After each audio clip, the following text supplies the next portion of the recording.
There. Now we can get it on record of us complaining about your new technology that we're having to use. Look, I don't know how many monkeys it takes to open up Google Chrome and copy and paste, but It's, I guess, when Google Chrome doesn't want to update, it's like having a hang fire in the field. All of a sudden, the adrenaline gets up. Also, monkeys. If you're a chimp, what am I, like a gorilla? Yeah, you can see only half your face, brother. So it's like. Wyatt Fetner, welcome back. Safari Specialty Importers, second podcast with Blood Origins. Yeah, thanks for having us again. And I brought friends this time. Who'd you bring?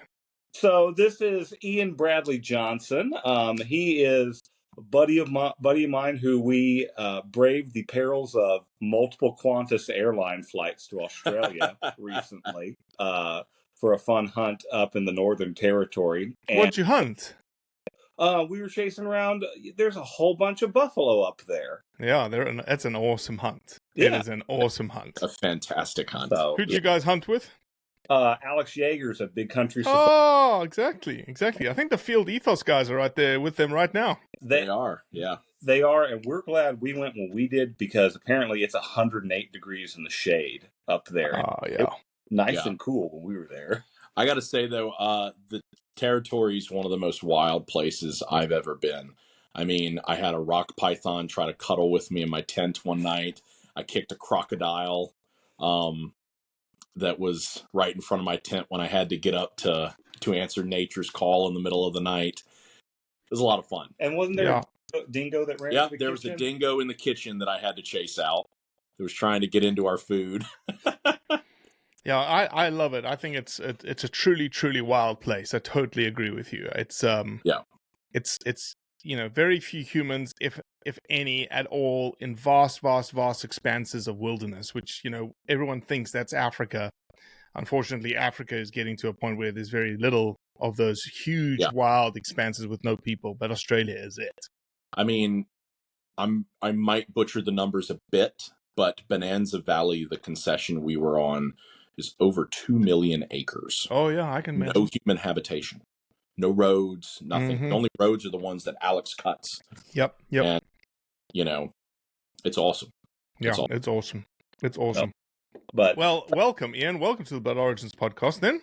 Yeah. Thank you. Yeah, Ian's doing a little moonlighting for me, while I am working hard on getting everybody's trophies back, etc. I'm letting him, take the reins on a couple of our social media presences and keeping everybody updated with some of the fun stuff that we're doing. Yeah, outstanding. Well, let's just dive right in and let's just start with Australia. If somebody went to Australia right now, easy to bring back stuff, easy to bring back buffalo and banteng and dingo and all that kind of stuff? Very, very easy.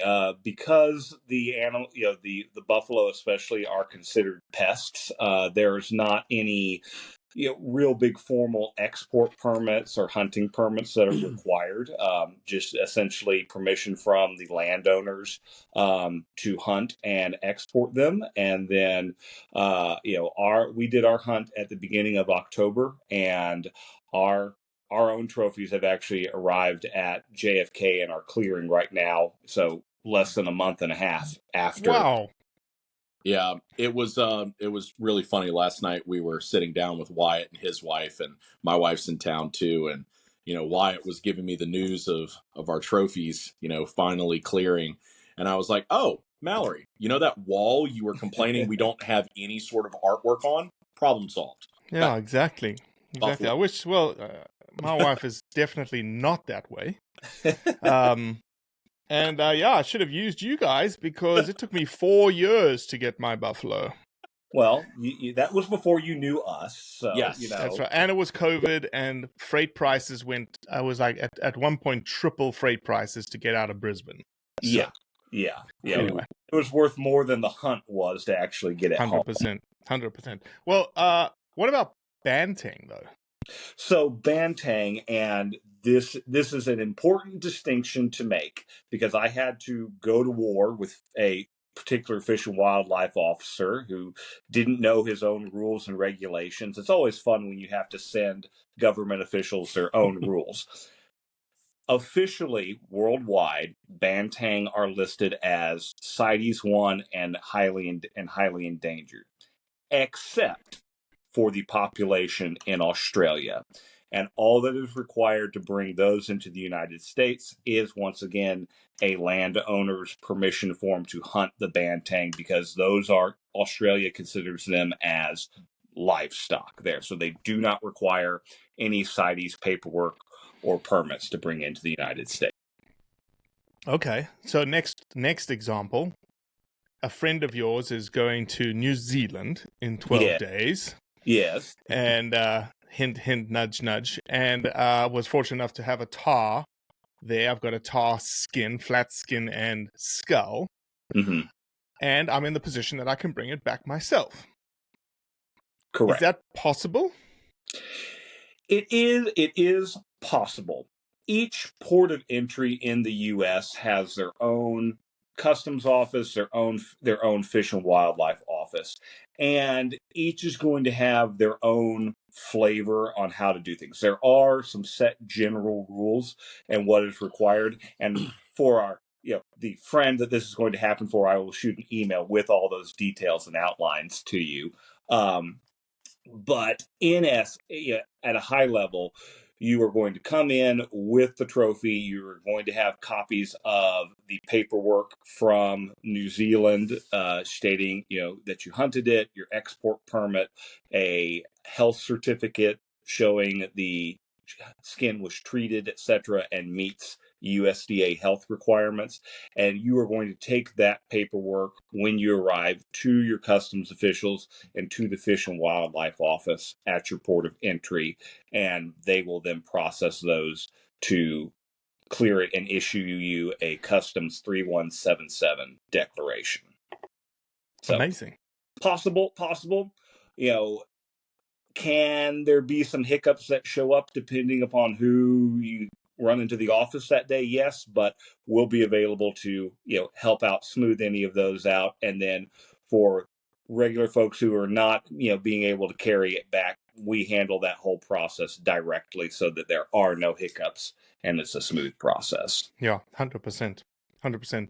So I wanted to have this conversation. It's going to be a short, sharp conversation because people, some people are like, oh, I don't really hunt overseas. I don't really bring in things. But really, you guys are, the bee's knees when it comes to figuring out how to get, you've gone overseas, you've gone on this amazing hunt. Like, how the heck do I get this trophy back to the United States? Safari Specialty Importers does it all, right? Soup to nuts. Everything from before the hunter has left, we have already been in contact with their outfitter, their foreign taxidermists who will prepare their trophies, the freight forwarding companies who will be packing it up, putting the export documents together, and taking care of all of that so that when it arrives in the U.S., it has a smooth clearing process with Fish and Wildlife and Customs, and then we have prearranged delivery to the final destination, whether that be the person's home if they're finished trophies, or their U.S. taxidermist to get fully kitted up. So we want the hunter's only worry to be about his trophies getting home is where he's going to put them in his house when he gets them. Amazing. So where are we right now? Like, let's talk the big boys, right? Because the big boys are the ones that have people pushing on them, have asked for bans to be put in place. We don't want you exporting elephants and lions and leopards and stuff like that. So let's go. I don't know what's the best route here. Maybe we just go country by country, as in my brain. Or what do you think? I've actually got, I do try to do a little bit of homework before I go on, but let's break it down animal by animal. All right, let's do elephant first. Animals, we'll talk about which countries are good, to bring those in from, etc.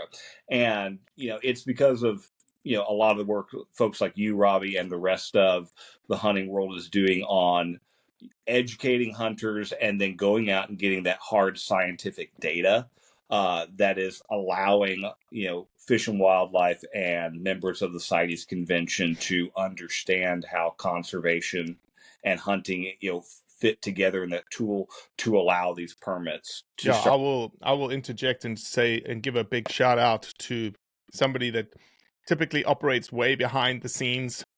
They do a little bit of what you do, but they do a lot of science gathering as conservation force. And John 100%. Jackson and Mark Opani just do yeoman's job in creating NDFs and management plans for respective countries that are the requirements from the Fish and Wildlife Service for these permits to actually even move forward. No, 100%. We're able to do what we can do because John and his team are fighting in courtrooms and doing that end of things. So Yep. But yeah, so we'll start with it. We'll start with elephants because everyone always wants to know about elephants. In general, since 2022, elephant permits have been being issued on a fairly regular basis, and the process, back in 2022 was anywhere between 12 to 15 months to get an elephant permit. That timeline is getting shorter and shorter as Fish and Wildlife is, getting their processes knocked out. And then the countries that elephants are being hunted in and the outfitters there are more and more understanding what information needs to be provided so Fish and Wildlife can issue those permits. So, the big countries, Botswana, Namibia, Zimbabwe, Zambia, 100% easy to get elephants from as long as the outfitters are providing the proper information that is being required on that. And even South Africa, there was a brief hiccup for a couple of months this year where South Africa put a quick hold on elephant exports, but that has been dealt with, and South African elephants are able to be imported as well. But so any elephants hunted currently in South Africa or in the past? Can people go to South Africa right now and hunt an elephant and export it? I don't think they can they? The ones that I had, the most recent one that I brought in was hunted in 2023. Okay. So that's pretty recently. Yeah, fairly recently on that. I don't have any clients right now that are hunting South African elephants in 24, but if anybody has gone and done that, we will be able to at least give it its best shot of coming in with everything. Okay. So Botswana, Namibia, South Africa, processing permits, things are moving. Exactly, and then also Zimbabwe and Zambia as well. Okay. Tanzania. I know Tanzania has been in the news recently in regards to elephants, etc. Right now, Fish and Wildlife is continuing the process of reviewing population data and statistics coming out of Tanzania with the purpose of hopefully issuing a positive finding on the elephant populations there. Once that positive finding is approved, that will be a big green light for Tanzanian elephants to be imported into the United States. If there are any folks that have hunted a Tanzanian elephant and submitted a permit, right now Fish and Wildlife is reviewing those on a case-by-case basis, but it will be those will probably be issued after that positive finding report comes out. What about Mozambique? Mozambique right now, no. They're also working on putting together that positive biological finding report. That one will probably take longer just because the population there suffered as much as it did, and the outfitters and the Mozambique government are still working on putting together their conservation plans. What about forest elephant? I know people are hunting forest elephant in Cameroon. I've not been asked to look into forest elephants yet. That's a good question. I'll go back and find some details and report on that to you. Okay. So lions. Where are we with lions? Lions. So the easy lions are Namibia and Tanzania and Zambia right now. All of those have positive findings. As of 2023, Zimbabwe was issued a positive finding by Fish and Wildlife, and I personally have 5 clients whose Zimbabwe lion permits are imminently about to be issued. There may have already been some this year that have been issued, but Fish and Wildlife, in fact, moved a lot of their staff to address the backlog of Zimbabwe lion permits. Many of them have been on hold since 2020. And so thankfully that backlog is being addressed now with it. Botswana, you cannot hunt a lion in Botswana, as I understand it. That is my understanding and correct right now. If in the future they're able to provide the information to get that positive finding, then it'll be green light once again for lions. South Africa? So South Africa, in general, no, and that is a fallout from the whole captive bred programs, etc.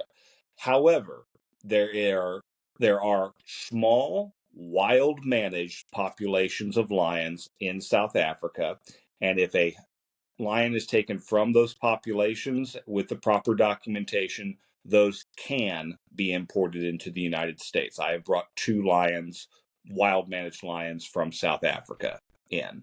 But any of the CBL lions are not exportable. They are not exportable. They're not importable by the U.S. And South Africa is moving very closely to banning the export of those as well. Yeah. What about Mozambique, Wyatt? Mozambique, Niassa seems to be doing an amazing job with their lions. They've got the age-based quota system down pat.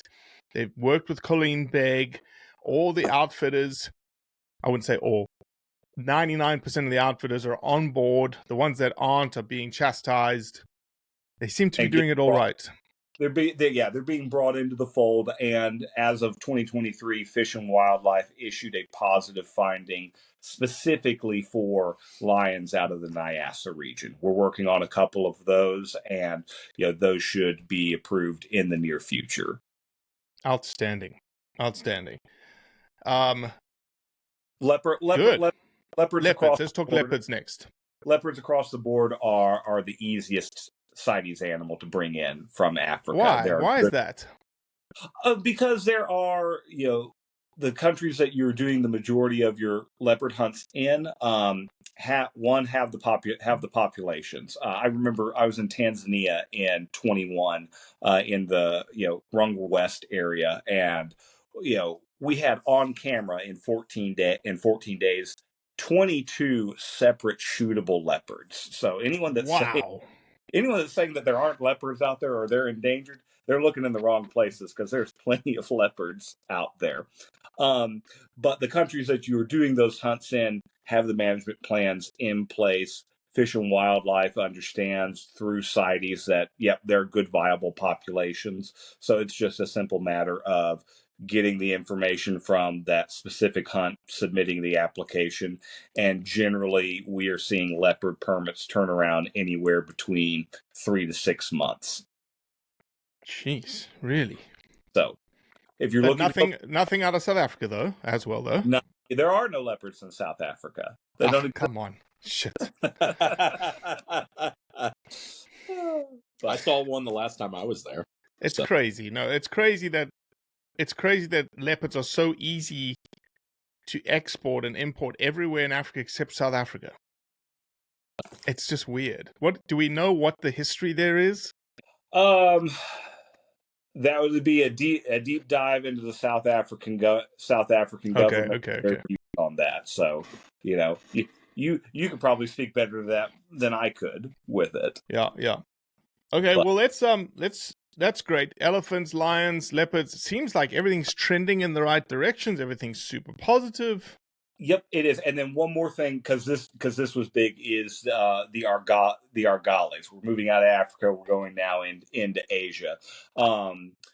For those people, especially if you hunted one, you've been keeping a track on this. There was a big hold for about a year and a half from Fish and Wildlife on the import of argalis, as the countries that they are hunted in needed to get population numbers updated. They were going back and forth.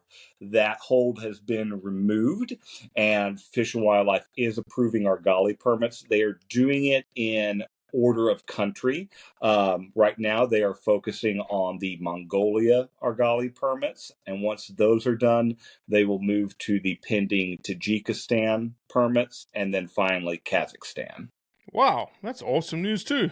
So all the guys who are going to be at Sheep Show can now get excited and go hunt East Asia again. Yeah, and I know that I think Marco Pani is actually in like Tajikistan right now for a big Argali summit or something like that. I don't know. It's crazy. So they're getting all that squared away. That's awesome. That's awesome. Let's talk about some obscure things. Bontebok. Bonnebucks. Bontebok, for everyone who doesn't understand, Bontebok is almost the cousin of the Blessbok. Super successful conservation story, 17 animals at one time. There's now over, according to some numbers, 3,000, 4,000 Bontebok on the landscape. Super well established. Justified to be hunted. Most of the population is on hunted properties now. Where are we at? So what the story is on Bontebok, they can be imported into the United States. However, they have to come from a herd that has had a genetic survey test being done to make sure that the herd has a pure strain. There's not been any crossbreeding with blessed bucks, etc. Why does that matter? It is for an export-import thing. Then it becomes a blessed buck. Okay. It was the terms that were agreed upon by CITES and Fish and Wildlife to allow them into the United States. Other countries may have different rules as far as bringing the Bonnebucks in, but for U.S. hunters, they have to be from herds with that genetic survey test. Okay, so let's assume that they're not. Let's assume that they do the genetic test and it's not a full strength Bontebok. Then the permit should be really easy because then it's not a Bontebok. Then what it is, right? It's considered a hybrid, and I personally think it should be able to be allowed in, but Fish and Wildlife will not issue permit and won't let it in. It doesn't make any sense. If they're saying it has to be purebred to be going in, yep. The assumption is if it's not, then it's okay because it's not the true stuff. It's not a Bontebok, it's a Blessbuck or a Blessbuck hybrid, and it goes. It's too much of a Bonnebuck and it's not enough of a Blessbuck. It's that unhappy medium. That is asinine right there. Don't make sense. Yeah. I would say 100 people out of 100 would put money on the other way, being it be the other way around. If it doesn't justify, then it's an easy permit versus exactly it not being issued. If there's not a rule written against it, it should be allowed in. But the wisdom of governments and bureaucrats. I've got another random, super vague, not vague, but off the cuff antelope. What about the Saiga? Saiga from Central Asia. It's doing super well. They have the trunk that looks like an elephant. Yeah. I don't personally know because I haven't had somebody ask me to bring one back yet. Well, I know that Kazakhstan, I think it's Kazakhstan, has like a population of almost 2 million Saiga now. Right. I just wonder if it's just fallen off the wayside and nobody's really like paid any attention to that antelope. It's on my list to go get, but you can ask Wyatt. I want to get all of the weird stuff. So yeah, I don't think your wife will allow you to put a Saiga on the wall, my friend. There are some things, and there's battles that we fight in marriage. And, as someone that just picks those battles, those are the hills I choose to die on. No, I know that Saiga they are listed under the CITES treaty. I would have to go back and review if they are considered a CITES 1 or 2 animal. I think it's 1. I think it's one animal. Yeah, for sure. So, if it is a CITES 1, that would require, in general, what that will require is an import permit from Fish and Wildlife to bring it in. Their details of the hunt would have to be submitted, and then, if they were asking for any population details, management plans, etc., we would go find those, get those. And correct me if I'm wrong. Blackface Impala is kind of in the same category, right? Depends on where it's coming from. Namibia. Yeah, it's some animals are, from one country or the other will have different requirements to be brought in. So, But we're bringing the good ones today. Yeah, no, look, I was ready for this podcast, man. Whilst you guys were messing around with Google Chrome, I was ready. No, and I think that's, these kinds of questions, I think people that are looking to hunt all over the world, if they have these kinds of questions, you guys are the ones that can answer them. Yeah. And if you don't have the answer, you're going to go and find the research. You're going to go do the research, and find the answers and send the information to these individuals. Exactly. And we're obviously doing that for, our clients who we're, directly engaged with. But, we also want to keep the hunting community in general updated on what's going on. And we do a lot of that with our, what we like to, call our Friday from the Field posts, etc. And I'll let Ian talk a little bit more of that, since that's what his new focus is on. So, Robbie, I've really been assisting Wyatt with these Friday from the Field blasts that we put out every Friday, and sometimes it's just lifestyle stuff, like guns, hunting stories, and whatnot. But it's also, like a call to action to get out to vote, to call your legislatures, and to really spread the word on what's going on in the outdoor community as far as conservation. And I really feel that that's what separates Safari Specialty Importers from a lot of our competition is, and I'm not going to name names here, but, some of our competition, all they are customs brokers. I mean, that's it. Trophy importing is 5% of what they might do in a year. The person you're dealing with may have never hunted before, let alone hunted overseas. They don't understand. And when you have someone that needs to go to bat for you with a fish and wildlife agent, do you want it to be someone who doesn't understand what you just went and did, or do you want it to be with people who have done that themselves?